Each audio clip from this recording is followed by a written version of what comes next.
کافی دن پہلے مجھے in box میں ایک لڑکی کی ریکویسٹ آئی کہ سر آپ لوگوں کی سٹوریز لکھتے ہیں تو میری سٹوری بھی لکھ دیجئے۔ میں نے حامی بھر لی اور اسے کہہ دیا کہ سٹوری اردو رسم الخط میں لکھ کے یا وائس میسیج میں واٹس ایپ کر دیجئے۔ اس لڑکی نے مجھے واٹس ایپ میسیج میں اپنا وائس میں سٹوری سینڈ کر دی۔ کافی دن تک مجھے فرصت ہی نہ ملی، پھر میری واٹس ایپ ایپ ڈیلیٹ ہو گئی اور میں اسکیپ کر بیٹھا تو سب ڈیٹا چلا گیا۔ اس لڑکی نے دوبارہ رابطہ کیا تو میں نے اسے سٹوری دوبارہ سینڈ کرنے کا کہا۔ اس نے دوبارہ سٹوری سینڈ کی تو ابھی سنی ہے اور ابھی تحریر کر رہا ہوں، کیونکہ پہلے 15-20 دن ہو گئے اور کل اس لڑکی سے پکا وعدہ کیا تھا سٹوری لکھنے کا، سو اپنا وعدہ پورا کر رہا ہوں۔ تو آئیے چلتے ہیں اصل کہانی کی طرف۔ میرا نام طاہرہ ہے اور میں سکر سندھ سے تعلق رکھتی ہوں۔ مڈل طبقے سے ہوں اور 3 بھائیوں کی اکلوتی بہن ہوں۔ بھائی سب بڑے ہیں مجھ سے۔ یہ 2015 کی بات ہے۔ میرے پاس اسمارٹ فون تو تھا لیکن میں فیس بک نہیں یوز کرتی تھی۔ ایک دن میری کزن کی بیٹی ہمارے گھر آئی اور اس نے مجھے کہا کہ آنٹی آپ فیس بک یوز کرتی ہیں؟ میں نے کہا نہیں۔ تو اس نے کہا لاؤ موبائل میں آپ کو فیس بک کی آئی ڈی بنا دوں۔ اس نے مجھے ابرا شاہ کے نام کی آئی ڈی بنا کے دے دی، وہ تو چلی گئی اور میں ایسے ہی فیس بک یوز کرتی اوپر نیچے۔ کچھ خاص دلچسپی نہیں تھی مجھے فیس بک میں۔ ایک لڑکا تھا سرگودا کا، سعود نام تھا اس کا۔ وہ فیس بک پہ صرف اپنی سٹائلش تصویر اپلوڈ کرتا تھا۔ میں کئی دن تک دیکھتی رہی کہ وہ اپنی ایک ہی تصویر بار بار پوسٹ کرتا۔ ایک دن میں نے اس کی تصویر کے نیچے کمنٹس کر دیا کہ آپ کو کوئی اور تصویر نہیں ملتی پوسٹ کرنے کو؟ وہ کہنے لگا کہ نہیں۔ پھر ایسے میں اس کی پوسٹوں پہ کمنٹس کرنے لگی اور وہ لڑکا سعود میرے قریب آنے لگا۔ اس نے مجھے میسنجر چلانا سکھایا اور ہماری ان باکس میں بات ہونے لگی۔ رفتہ رفتہ پھر اس نے مجھ سے میرا نمبر مانگا تو میں نے دے دیا اور ہماری کال پہ بات ہونے لگی۔ وہ بہت شغلی ٹائپ کا لڑکا تھا، بہت ہنساتا تھا، بہت مزے کی باتیں کرتا تھا۔ پھر ایک دن اس نے مجھے پرپوز کر دیا کہ میں آپ سے پیار کرنے لگا ہوں۔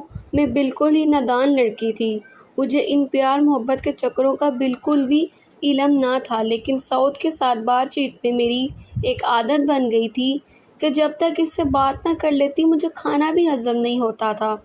میں نے کچھ سوچے سمجھے بغیر ہی سعود کا پرپوزل قبول کر لیا اور ہماری باتوں کے موضوع ہی بدل گئے۔ وہ مجھے اب صرف پیار محبت کے لیکچر سنانے لگا اور میں بالکل نادان لڑکی چپ چاپ اس کے کہنے پہ عمل کرتی رہی۔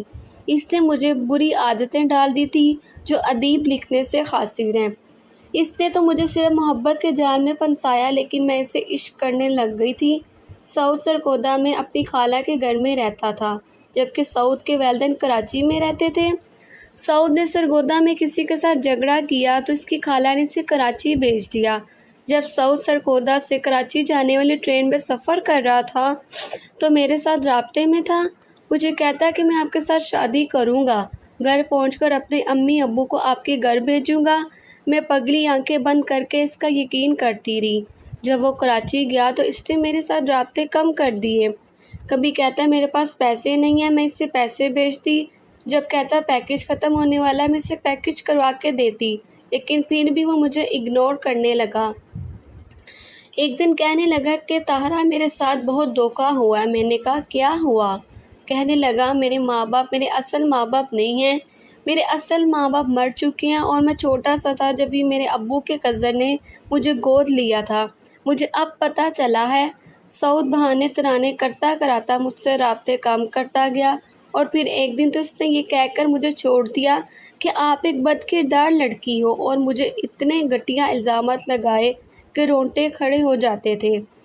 سعود کبھی مجھے بلاک کرتا، کبھی ان بلاک کر دیتا۔ کال پہ اس نے کوئی پرائیویسی لگائی کہ اس کے نمبر پہ یہی سننے کو ملتا کہ آپ کے مطلوبہ نمبر سے جواب موصول نہیں ہو رہا۔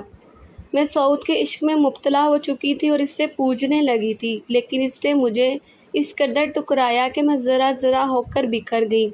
میں نے ایک فیک آئی ڈی بنا کے سرگودا میں سعود کی ایک دوست سے رابطہ کیا جو کہ سعود کا کلاس فیلو بھی تھا اور بیسٹ فرینڈ بھی تھا۔ سعود کے دوست نے مجھے پہچان لیا کہ آپ طاہرہ بات کر رہی ہو۔ شاید سعود نے میرے بارے اپنے دوست سے ڈسکس کیا تھا۔